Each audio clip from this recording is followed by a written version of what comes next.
과 험악한 동북아 정세 때문에 한국도 핵잠수함을 가져야 한다는 여론이 조금씩 커지고 있습니다. 북한은 잠수함 발사 탄도미사일까지 테스트하고 있는 마당에 우리는 뭐하고 있냐는 그런 여론인데요. 그런데 핵잠수함이라는 게 정확히 어떤 물건일까요? 그거 하나 있으면 북한과 주변국을 벌벌 떨게 만들 수 있을까요? 핵잠수함을 보유하기 위한 전제 조건은 뭐가 있을까요? 그리고 보유하고 나면 어디다가 써먹을 수 있을까요? 핵추진 잠수함에는 핵탑재 탄도미사일을 싣고 다니면서 핵전쟁 발발 시 보복 공격을 할 수 있는 전략원잠이 있고, 동력원만 핵추진이면서 재래식 무기로 무장, 저기 잠수함이나 군함을 공격하는 역할을 담당하는 공격원잠이 있습니다. 전략원잠을 가지겠다는 건 핵무장을 하겠다는 건데 사실상 불가능하죠. 우리나라가 가질 수 있는 건 공격원잠뿐입니다. 핵잠수함 중 공격원잠을 갖게 되면 우리는 그걸 어디다가 써야 할까요? 북한이나 주변국의 탄도미사일 발사 잠수함을 추적하다가 유사시 격침시키는 것이 아마도 제일 중요한 임무가 되겠죠. 재래식 잠수함은 주기적으로 수면으로 나와야 하는 한계가 있어 장기간 추적 임무에 부적절하지만 원잠은 그런 거 없이 계속 물속에서 작전을 할 수 있으니까요. 그리고 추가로 순환 미사일을 탑재해서 지상 목표물을 타격할 수 있는 능력도 갖추면 좋겠지만 핵미사일도 아닌 거 몇 발 되지도 않는데 타격 효과는 미미할 것 같네요. 작전하고 정비하고 대기하는 걸 감안하면 최소 3대는 있어야 돌아가며 임무 수행이 가능할 것 같습니다. 동해 서해로 나누어 임무를 수행하려면 6대는 있어야 할 것 같은데 예산의 압박 때문에 아마 안 되겠죠. 세척 장만하는 것도 기나긴 세월이 걸릴 것 같군요. 핵잠수함을 보유한다는 것은 쉬운 일이 아닙니다. 무수히 많은 난관이 앞을 가로막고 있지요. 당장 예산부터가 문제입니다. 안 그래도 해군 예산이 빡빡한데 그 비싼 원잠을 3척이나 도입하려면 아마 가랑이가 찢어지겠지요.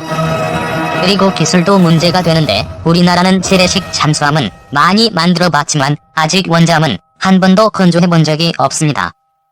만약 실제로 건조를 하게 된다면 첫 함은 망작이 될 가능성이 농후하죠.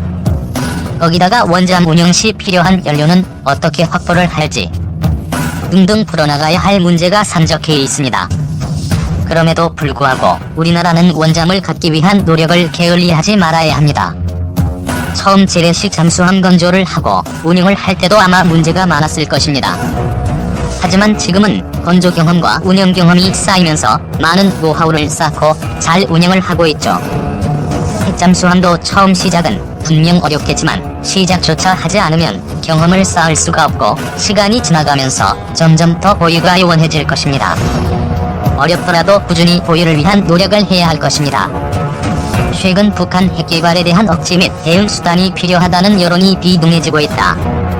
이 수단 중에 하나로 거론되는 것이 바로 원자력 잠수함이다. 원자력 잠수함의 필요성과 확보 가능성, 기타 제반 문제에 대해 국내 잠수함 전문가 중 1인인 안병구 예비역 해군 준장의 이야기를 들어본다.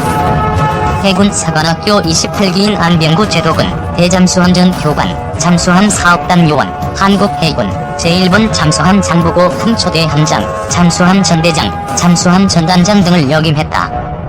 또한 2005년 전역 후 대우해양조선 상무를 역임했으며 저서로 잠수함과 함께 잠수함, 그 하고 싶은 이야기 역서로 10년 20일이 있다.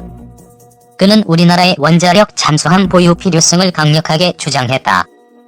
그 첫 번째 이유는 이미 재래식 잠수함은 성능상의 한계에 도달했기 때문이다. 잠수함은 문자 그대로 물속으로 다닐 수 있는 배다. 인간이 쉽게 관측하기 힘든 수중으로 움직일 수 있으므로 등장하자 획기적인 전쟁 무기로 인정받았다. 그러나 초창기의 잠수함, 즉 재래식 잠수함은 급할 때 물속으로 갈 수도 있는 배였지 물속으로만 다니는 배는 결코 아니었다. 디젤 엔진과 전기 모터라는 추진 체계로는 도저히 한 해의 전 과정을 잠항으로 해결할 수 없었기 때문이다. 잠항 시 쓸 전기 모터에 배터리를 충전하려면 부상 항해 또는 스노클을 통한 잠망경 깊이 잠항을 하면서 디젤 엔진을 작동시켜야 한다. 그러나 대잠전 기술의 발달로 인해 이때 적에게 발견될 가능성이 매우 높아졌다. 그렇다고 배터리를 한번 충전해서 아주 오래 쓸 수 있는 것도 아니다. 우리 해군의 재래식 잠수함 209급의 경우 완충해도 전속력을 내면 불과 1시간 만에 배터리가 다 방전되어 버린다. 이러한 재래식 잠수함의 기술적 한계는 이미 제2차 세계대전 후기 독일 해군의 유보트 잠수함들이 연합군의 대잠 항공기들에게 도륙을 당하면서 충분히 드러난 바 있다.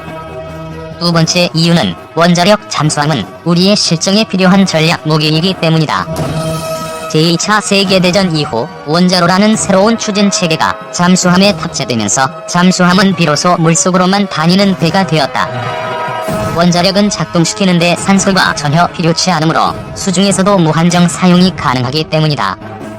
또한 순항미사일, SLBM 등의 무기체계가 잠수함에 통합되면서 잠수함은 적의 함선을 공격할 뿐 아니라 적국 내륙의 심장부를 타격할 수 있는, 심지어 핵무기로 지구를 멸망시킬 수도 있는 전략 무기로 거듭나게 되었다.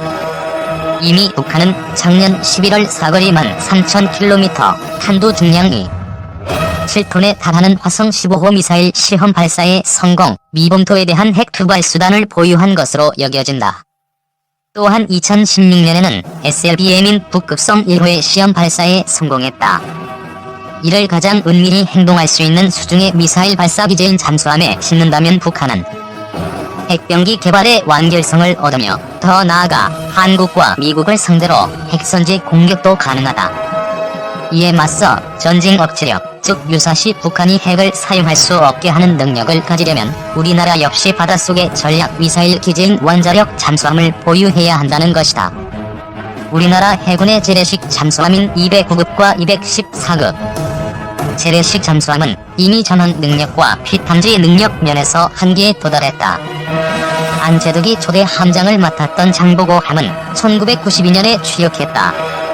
북한은 이미 1960년대부터 소련제 위스키급 잠수함을 보유했고 1970년대부터는 소련제 로미오급 잠수함의 자체 건조를 시작했으니까 우리의 잠수함 보유 역사는 무려 30년이나 늦었다. 그 원인 중 하나는 잠수함이라는 무기체계가 매우 비싸다는 점이다. 1980년대 초반에 미국이 퇴역하는 탱급 재래식 잠수함을 한국 해군에 제공하겠다고 했지만 운용비가 너무 비싸 당시에 한국 해군은 고사한 바 있다. 하물며 원자력 잠수함은 재래식 잠수함보다 더욱 비싸고 정교한 무기체계다. 때문에 그 획득 규모와 방식은 신중하게 정해야 한다. 일부 언론의 보도에 따르면 우리나라는 지난 노무현 정권 당시 이미 해군 조함당 내에 362사업단을 설치, 원자력 잠수함 건조를 위한 준비 작업을 실시했다고 한다. 그러나 안재덕은 이 362사업단의 존재 여부 자체에 대해 강한 의문을 제기했다. 초급 장교 시절부터 전역 이후까지 줄곧 잠수함 관련 업무를 해왔지만 그런 조직이 있다는 정보를 어디서도 들어본 적이 없다고 그는 밝혔다. 그러면 원점으로 돌아가서 어떤 잠수함을 얼마나 보유해야 할까? 일각에서는 미국의 퇴역 원자력 잠수함 인수 가능성을 주장하기도 한다. 그러나 여기에 대해 안재덕의 의견은 지극히 부정적이었다. 앞서도 말했듯 원자력 잠수함은 엄연한 전략 무기다. 그리고 미국은 이제까지 자신들의 전략 무기를 외국에 준 사례가 거의 없다. 때문에 원자력 잠수함은 우리의 힘으로 독자 개발해야 한다는 것이다. 북한의 SLBM인 북극성 1호. 북한의 핵선제 공격을 막으려면 수중의 전략 미사일 기제인 원자력 잠수함이 필요하다. 원자력 잠수함은 동력장치 구성품이 재래식 잠수함보다 훨씬 크기 때문에 배수량이 최소 3,000톤은 넘어야 한다. 재래식 잠수함이 추진장치의 효율 문제상 최대 배수량 한계가 3,000톤까지인 점과는 정반대인 셈이다. 또한 잠수함은 쉬지 않고 작전 운용할 수 있지 못하며 상당한 시간을 정비 및 교육 훈련에 사용해야 하므로 필요 수량의 3배수를 확보해야 한다. 그렇다면 최소 6척은 있어야 2척을 상시 작전에 투입할 수 있다. 잠수함의 무장으로는 어뢰와 재래식 탄두 탑재 잠대지 미사일이면 충분하다. 3차 개정된 한미 미사일 지침으로 인해 한국이 보유하는 미사일의 탄두 중량 한계는 없어졌으며 사거리 한계는 800km로 늘어났다. 이 정도 성능의 미사일이라면 한반도에서는 핵탄두가 없어도 어디든 전략 타격이 가능하다고 안재덕은 덧붙였다. 대우해양조선 상무로 근무하면서 인도네시아 해군의 국산 잠수함을 수출하기도 한 그는 한국형 원자력 잠수함 개발과 건조에 기술적 문제는 없다고 보았다. 이미 우리나라는 원자력 기술 및 조선 기술의 노하우가 풍부하다. 다만 한국형 원자력 잠수함은 적당 건조비만 1조 2천억 원 정도로 추산될 만큼 고가인데다가 재래식 잠수함에 비해 배수량도 크다. 군항 등 운용에 필요한 제반 시설도 이에 맞게 고쳐야 하므로 상당한 추가 비용 지출이 불가피하다. 게다가 아직 개념 정립 및 연구도 제대로 안 되어 있기 때문에 지금부터 시작한다고 해도 취역까지 20년은 걸린다는 것이 안제독의 의견이다. 러시아 해군의 타이푼급 전략 원자력 잠수함의 SLBM 발사 모습. 원자력의 도입으로 잠수함은 진정한 수중함이자 전략 병기로 거듭났다. 원자력 잠수함 보유에 따르는 난관.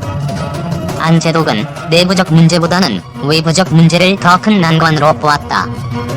한국이 원자력 잠수함이라는 엄청난 전략 무기를 보유하려면 국제사회의 승인이 필요하다는 것이다. 우선 동맹국인 미국의 승인이 필요하다. 그 외에도 주변국인 중국, 일본, 러시아의 승인이 필요하다. 특히 한국보다 경제력과 기술력이 앞서면서도 아직 원자력 잠수함이 없는 일본은 한국의 원자력 잠수함 보유를 구실로 자신들도 원자력 잠수함을 보유하려 할 것이다. 안제독은 이러한 국제정치적 문제에 대해서도 누구도 신증적 접근을 하지 않았다는 점을 아쉬워했다. 기술적, 정치적 문제와는 별개로 잠수함 승조원에 대한 미흡한 복지도 우리 잠수함 부대의 발전을 막는 요소라고 그는 지적한다. 아무리 좋은 잠수함이라도 승조원 없이 운영할 수는 없다. 게다가 잠수함 근무 환경은 개인 침대도 없을 만큼 열악하므로 대부분의 잠수함 운용국들은 잠수함에는 지원자만을 탑승시키며 대신 높은 수당과 진급 및 교육 기회를 제시하고 있다. 그러나 잠수함 승조원에 대한 우리 해군의 동기부여는 터키나 파키스탄 해군만도 못한 실정이다. 미 해군은 잠수함 승조원이 항공기 승무원보다도 많은 수당을 받는데 우리 해군의 잠수함 승조원 수당은 항공기 승무원의 반도 되지 않는다. 충성심과 애국심에만 의존해가지고서는 양질의 전력을 절대 확보할 수 없다. 이러한 현실적인 문제들 때문에 한국형 원자력 잠수함을 도입할 수 없다고 보는 의견도 분명히 존재한다. 그러나 원자력 잠수함을 도입 못할 경우 한국 해군 잠수함 부대는 유사시 결정적인 타격력을 발휘할 수 없다는 것이 안제독의 의견이다. 우리 군은 북한과의 대치뿐 아니라 통일 이후 주변국 견제도 해야 하므로 잠수함을 포함한 전략 무기 세력은